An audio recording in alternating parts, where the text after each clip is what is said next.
Yo, yo, yo! Welcome back to another episode of Sports Talk with Elite Wagers. I am your host, Elite Wagers, and I'm back early this week. With it being the final week of the Club World Cup, we've got the semi-finals coming up tomorrow on Wednesday, and then the final this weekend. I thought I'd jump on, do a double episode this week. So you got me twice this week, so lucky you. So yeah, we're gonna break down the semi-final games for the Club World Cup this week. Just before we get into that, I'm gonna put you over to my Twitter. With it being the final week of this competition, I started it with a giveaway. I thought I'd end it with a giveaway as well. So I've decided to do a giveaway for another 3 tickets for the Club World Cup final contest. Obviously over on FanTeam. Same rules again to enter. Like, retweet, and comment free on this post. That'll get you one entry into the giveaway. I have also opened another entry for everyone if they subscribe to my YouTube channel. So if you do these 3 things here, you'll be entered. You'll gain 1 entry to the giveaway, and then if you subscribe to my YouTube, send me a screenshot, DM me the screenshot. You'll get your second entry into the giveaway as well. So you can get 2 chances to win one of these 3 tickets for the Club World Cup final contest over on FanTeam. So, as I said, 2 big games this week. The semi-final games. So we've got the game tomorrow, which is going to be Fluminense against Chelsea when this loads, and then probably the game of the week, maybe the game of the tournament even. PSG versus Real Madrid, which will be on Wednesday. Two obviously solid games to call, tough matchups. I said, prior to this competition starting, that the Brazilian sides tend to do well in these kind of competitions. This is obviously their best opportunity to get into the final. And then on the other hand, you've got 2 European giants, Real Madrid, obviously. Tremendous within the Champions League in Europe for the past couple of decades, and PSG, the current European champions and treble winners in France as well. So we've got a really, really tough tie there, and another really tough tie in Fluminense and Chelsea. So we're going to get into the breakdown. As you can see so far, I think I've jumped the gun a little bit. There's no semi-final contest for me on here yet. By the time this is published, it will be there. So what I'm going to do, I'm going to break down these 2 games separately anyway. And if you want to enter these contests, I'll advise on how to do so. And then obviously the suggestions that I fire out in a minute, you can use in the semi-final contest as well as a whole. So we're going to start off with the Chelsea and the Fluminense matchup. And I'm going to start off with obviously some goalkeeper selections. Both starting goalkeepers are really, good options. All 4 starting goalkeepers actually in this contest this week are going to be really good options. It's going to be, in my opinion, for these 2 games now, it's going to be tough to find clean sheet defense as it was last week. It's going to be tough to find those players that are going to score some clean sheet points. So I think it's more attacking-minded players that are going to have to be selected again. I think there's going to be limited chances for goals as well. Both games should be relatively close. So, with that being said, we're going to start on the goalkeepers. So I'm going to start off with Robert Sanchez there. Conceded 5. He's averaging 2 saves per game as well. Obviously playing full games and things like that. But only has 1 clean sheet, and that was against Los Angeles FC. And against Tunis as well, but he didn't play in that game. So in his 4 games, he's conceded 5 goals, 1 clean sheet. As you see there, total score 16. His form is 4. He hasn't really faced too many chances. Only 1 save against Palmeiras. Only 1 save against Benfica as well. So he hasn't faced too many high shooting teams to be able to get this score up. So with that being said, I would sort of lean towards Fabio for my goalkeeper. And actually, his information here, he's on a higher saves. He's averaging 2 saves per game. He's obviously played all 5 games. Again, he has 3 clean sheets to his name, so the defense has been very, very good. Only conceded 3 goals as well, all competition. So the defense for Fluminense and the goalkeeper himself, obviously saving nearly three shots per game that have come on his target. Chelsea are a bit more of a higher shot taking team, if you like, so he could get those extra points from saves as well. But as you can see, the form is set is 5 there. He's had over that in 3 of the last 5 games as well. So I would actually lean towards Fabio for my goalkeeper for Fluminense. Moving on to the defense. Let's start off with Chelsea. Probably the only player actually that I'd like for defense in this game, Reece James. I mentioned him last week. He sort of hasn't had a great tournament so far. He's only got 1 clean sheet, but he has only conceded 1 goal as well. He has actually scored a goal himself as well. So he's a bit of a hit and miss kind of tournament so far for himself. He scored in the last game he actually played in, which was against Benfica here. Obviously, clean sheet points helped for him because the goal came after he came off. I don't expect too many goals in this game. I think the defenses are a lot stronger than the attacks. But he's also got a good opportunity for attacking points as well on all forms of set pieces. So corners, free kicks, things like that. 14.6 total score with a form of 4, and that's obviously due to that goal that he scored with the clean sheet against Benfica. He didn't play the last game for some reason. There must have been some sort of injury within this game, but he didn't play against Palmeiras. So might be an ideal opportunity for the safety blanket to save us a little bit, and with the safety blanket we should be getting sort of Adarabioyo or Cucurella. So again, two solid options as well. Look at his total form as well is higher than Reece James anyway. So we'll put Reece James in for now, and obviously you got the narrative of Thiago Silva playing against his former team as well. He could be a good option, good value option. 4.8. He's a solid defender. Obviously, as mentioned a minute ago as well, conceded just 3 games, got 3 clean sheets as well. So he could be a good option for a defensive value player if you need, and a differential player if you need a differential player too. So I am going to suggest Thiago Silva.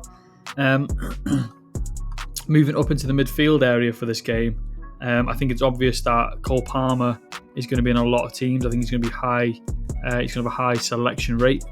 1 goal, 1 assist. He hasn't sort of played his best so far, but he is starting to heat up a little bit.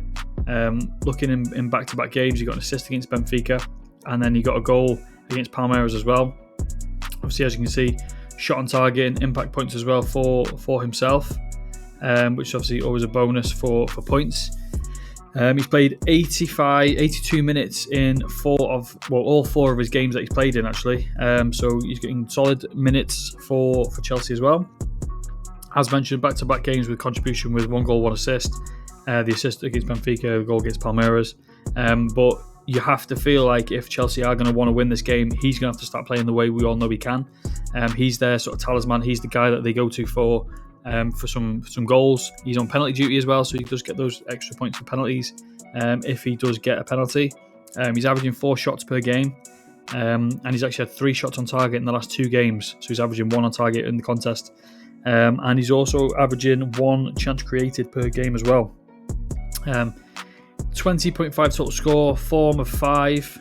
He's got 6+ in back-to-back games. As I said, he's starting to heat up a little bit, so it could be a good option to pick it. Cole Palmer within this contest. Moving down to the next player I'm going to pick, and that's going to be Arias. He's sort of the main guy for Fluminense. He's their key player. He's a star player. As you can see, 1 goal, 2 assists, clean sheet on 60% of games as well. Obviously, as mentioned, 3 clean sheets against Inter Milan, which is the most impressive. Dortmund as well, which is fairly impressive, and the Mamelodi Sundowns as well. He's played 90+ minutes in all 5 games, so he's going to get those solid minutes within this game. And obviously, like I said, I did 3 clean sheets, so he's getting some solid points across all these games, really. He's got impact points in 3 of his 5 games. As you can see there, you get an extra 0.3 points Every little helps, as the saying goes. He's a great option. He's relatively cheap as well, seeing there 6.3 million. Why he's not in? 6.3 million. Relatively cheap when you compare him to sort of Palmer and a lot of other players up here, Madueke and things like that. Arias has been a lot better sort of in this tournament so far. He's got 30 total points. Form is 6, and as you can see, he scored 4+. Well, he's got 3+ in all games, 4+ in 3 out of 5 games. So I think he's a solid contributor for Fluminense, and I think he is actually going to be a really, really solid contributor within this game for Fluminense. And then we're going to move on to the forward positions for this game. And it's going to be pretty self-explanatory, really. I'm going to start off with Fluminense again. Cano, similar to Arias, he's sort of one of the guys they look to for goals. He's only scored 1, he's only assisted 1. But he is one of their highest contributors for goals within the seasons prior to this tournament. Goals in this game could sort of come from any position, so it's not necessarily going to be a striker, it's not going to be a midfielder, or it could be a defender. It's going to come from something magical that happens, and he sort of possesses that kind of magical moment. You can just pop up out of nowhere and bang a goal in. So I think it would be hard not to select him in this as a differential kind of player anyway, and obviously as his value is fairly low, 6.1 million. It'll be good for a differential if he can sort of bag a goal where he's going to be on the lower sort of ownership rate within this game. He averages 2 shots per game with 1 of those on target, 1 chance created per game as well. And as you can see, he's got 15, 15.6 total score, form of 3. He's had 5 in 2 of the last 5 games as well. So he's sort of going to be one of those differential kind of players that I like for this game week. And then the final player for this one, I'm going to have to go with Nicholas Jackson. Normally I would have gone with Liam Delap. I think Liam Delap's played relatively well within this competition, but obviously suspension rules him out. But Nicholas Jackson, also a solid option. He started in the last game. Down here. Did he not start last game? Was it Nkunku that started last game, actually? Did Nkunku start last game? But either way, Nicholas Jackson, I think Nicholas Jackson will get the nod. Yeah, well, it wasn't Nkunku. I think Nicholas Jackson will get the nod. He sort of played better than Nkunku in a Chelsea shirt. Neither have been, amazing. But I think they are going to have to push forward. And I do believe Chelsea will be able to score, whether that's from Cole Palmer or Nicholas Jackson. I think Nicholas Jackson has a good chance at getting some goals. 1 assist for him so far, but then again he's only played in that 1 game really, so not much to go on from Nicholas Jackson, just more of a hunch in this side. I prefer him to Nkunku. I don't exactly hate Nkunku, but I think if Jackson gets the nod within this game, I think he can fly by and bag a goal or 2. So that's the Fluminense game. This next one's going to be a little bit more difficult. We've actually got more to break down within this one. Again, going to start off with the goalkeepers. I'm going to mention both. This is more of a personal preference kind of pick. I'm going to start with Courtois. 4 conceded goals, 19 saves. He's been peppered. His goal has been absolutely peppered. I will mention the defense a little bit in a minute, but 19 saves, almost averaging 4 saves per game. Conceded 4. He's played all the games so far as well. And if you look at that as well, his form 5. He's got 7 in 3 straight in the middle there, which is fairly good. But yeah, it's going to be a difficult game for Real Madrid. It's going to be hard for them to see out PSG within this one. And even though he has got only 4 conceded goals in the tournament so far, I think it's going to be more of a Donnarumma kind of game. I think this game favours PSG a lot more than Real Madrid. He's only conceded 1 goal in the whole tournament so far. Obviously that was against Botafogo, so they kept a clean sheet against Atletico where they won 4-0. Seattle Sounders 2-0, Inter Miami 4-0, Bayern Munich 2-0 as well. So he's played really, really good. Saves there 12, so he's averaging around 2 per game. I think in the last game he actually had more. How many saves did he have there? 5 saves against Bayern Munich. Could be a similar story where Real Madrid just throw everything at PSG. But I think he is one of the best keepers in the world, and I think he can keep that clean sheet. So his total score 32, form of 6.5, and he's got 6.3 or more in 4 of the last 5 games. So I think Donnarumma gets the nod in this one. Moving to the defense. Now we've got a few suspensions here for PSG. Lucas Hernandez came on as a sub, got suspended. He's now moved to Al Hilal anyway, so he's done in the PSG shirt. Pacho as well also played very, very well for them so far, and he's been suspended as well. So the obvious choice anyway is Hakimi, but it could be an ideal opportunity for a double stack in the defense with Nuno Mendes or Marquinhos or anything like that. But I'm going to go with Hakimi. Obvious choice for this game week, probably as a whole in any position, is Hakimi. They do have the potential to shut down PSG, shut down Real Madrid. As mentioned, conceded 1 goal, 4 clean sheets. They've got 4 clean sheets in 5 games. Conceded 1 goal in the whole tournament, which is huge. So the by far, the goal differential is by far the best for PSG. He's going to play a full game. Hakimi has played a full game in 4 out of 5. He came off after 70 minutes in that one, after already scoring, and obviously keeping a clean sheet. So we got 13.5 in that game. So I don't have any concerns for this one. He's going to play a full game in this game. 3 contributions in the last 3. He's got 1 in each game. So he had the assist against Bayern Munich there. He got the goal against Inter Miami there, and then against Seattle Sounders he got another goal there. So he's been flying in this tournament. He also has impact points in 4 out of 5 games too. 43 total points this tournament, one of the highest for any position in the whole tournament. His form is 8.6, and as you can see here, he's got 4 out of 5 games with 6+ points, which is huge for a defensive player. Obviously, he's very, very attacking. He likes to get up and down. I'm going to mention. Obviously, I did mention a double stack potential here for PSG, but I am going to mention Trent. I'm not too high on Trent Alexander-Arnold as a whole, but I do have to mention he's in fairly good form. I've been watching him closely.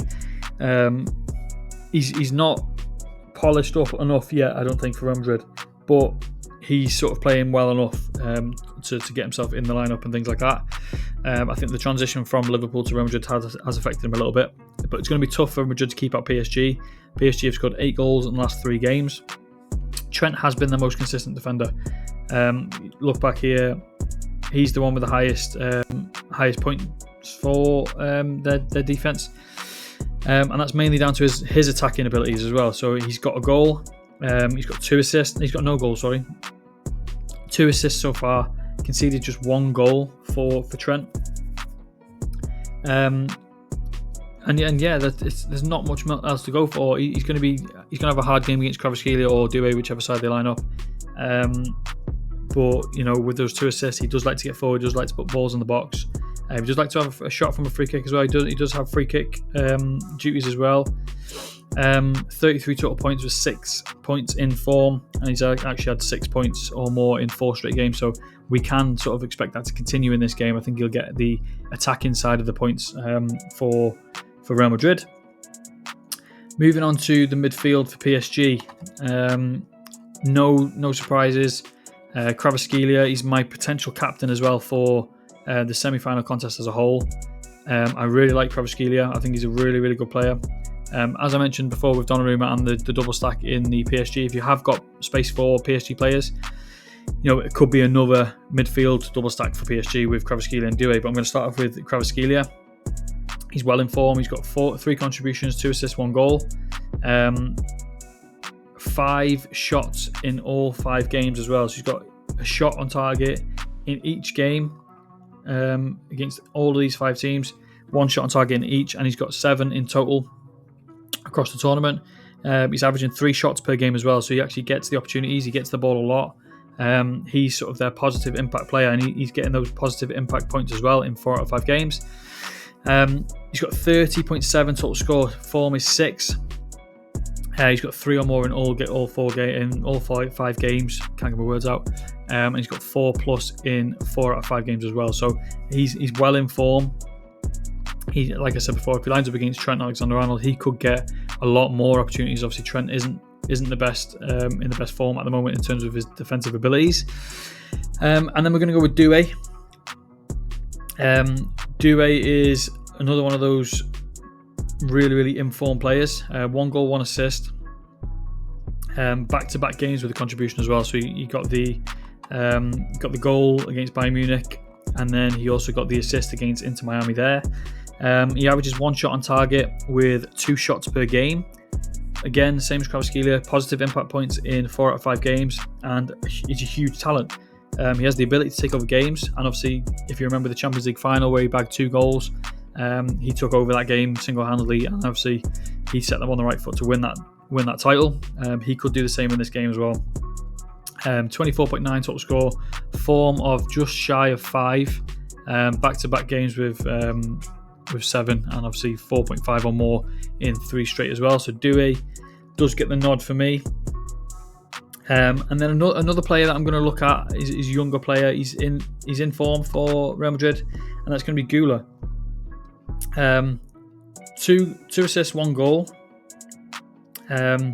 He's actually shining a lot under Xabi Alonso. He doesn't sort of light up the stat column, but he's played really good football, and he's really good drifting infield, outfield, wherever he lines up. He's playing really good football. He got 2 assists in the last game against Borussia Dortmund. Obviously impact points as well. He's got impact points in 4 straight, so these 4 games here he's got impact points for. He averages just shy of 1 shot on target per game, but he does have 1.5 shots on average per game. Has he got slightly less than Douay? Where's Douay? He's just under Douay's average, with 23.6 on average. Total score, 23.6. So he's just shy of Douay. Form is 4.7, so again just shy of Douay. But he's got 4 straight games with 3 or more. 4 straight games with 3 or more points. And again, he could be a differential player for your team as well. If he's going to be on the lower side of the owned, obviously people are going to be going for Vinny or Jude Bellingham. I think Arda Güler is a good option for a differential kind of player. And then we're going to finish off with, it's hard to select Dembele in this game. He came on off the bench, he scored in the last game, but it's hard to select Dembele because if Dembele doesn't start, we don't sort of get the safety blanket of, the next player from that position playing, because Barcola has been playing as a centre forward, so we don't sort of get that safety. So I'm going to go with the safety of Mbappe. Mbappe, Xabi Alonso's actually got a huge predicament on his hands with Mbappe. Obviously, Mbappe is a phenomenal player, but Garcia has been playing extremely well as well. So does he start, obviously, Mbappe, or does he start in-form Garcia? It's going to be a tough one to call for him, but I think Mbappe has to start this game. He's a big game player. He's a serial winner. He showed his back, obviously, with his goal in the last game. He got the winning goal against Dortmund off the bench. The safety net feature does mean if Mbappe doesn't play, we do get Garcia. So Garcia is actually a good option anyway. As I said, 4 goals, 1 assist. He's in a tremendous amount of form when you look at those points there. But yeah, I think for me, Mbappe has to get the nod, and even if he doesn't start, we do get Garcia anyway. So it's a win-win in my eyes. Not many things to go by for Mbappe within this tournament. Obviously, he hasn't played too much, but I think Mbappe does get the nod. And as I said, if he doesn't, it'll be Garcia anyway. So there's my selections for the semi-final of this contest. I will be releasing a YouTube short as well with everyone I've selected, just as a little refresher. Obviously, no breakdown of it, just the players, and then obviously you can listen back to this as if you want a bit of a breakdown on why. But I am going to go into a little bit of my betting selections for this weekend. I don't actually have too many, but they kind of piggyback off of what I've just mentioned in the fantasy football. Suggestions. So the first one is going to be Fluminense to qualify, and that's going to be at 3.5 odds. I just think, mentioned it before the tournament started. Brazilian teams tend to do really well in this competition. I'm not high on Chelsea. I think Chelsea have got a really, really big issue with their forward positions, even though they have about 300 players playing for them. I think Fluminense at the back are really, really solid, and I think they can make it really tough for Chelsea, and I think they can actually nick a goal and they can win this within normal time. But I am going to go for Fluminense to qualify. Big odds as well, 3.5. And then I'm also going to go for PSG to qualify. I'm a big Real Madrid fan. Well, let me rephrase that. I'm a big fan of Real Madrid. I think they're a really, really good team. I think they've got a really good, solid core and really good talent. But PSG are just playing on another level at the moment. Conceded 1 goal all tournament. Scored 8 in the last 3 games. I just think this is their tournament to win now. I did have Bayern Munich to win the whole thing before, and obviously they got beat by PSG.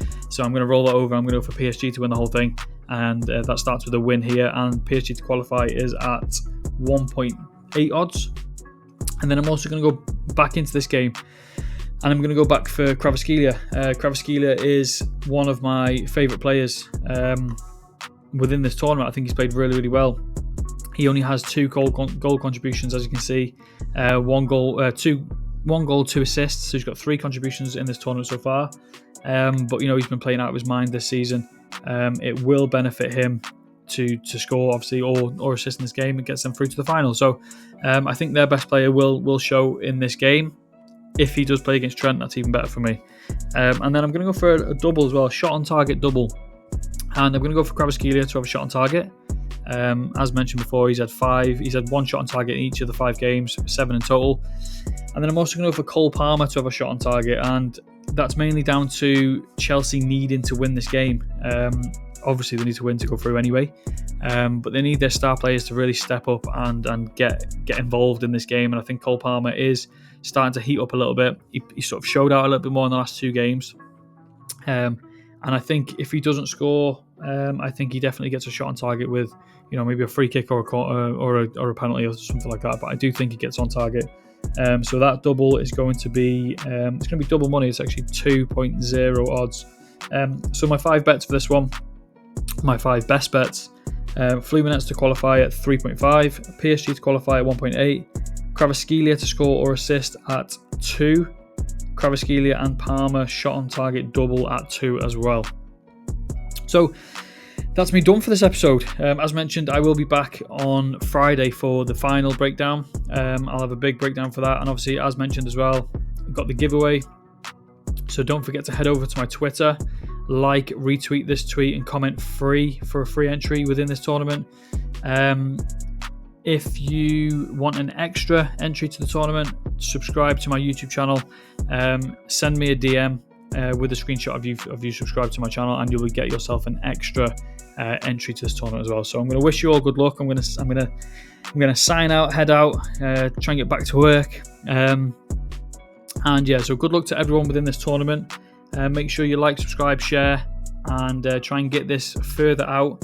Let me help more people win some money on fantasy football this weekend. So I appreciate you all for listening. I'll be back on Friday.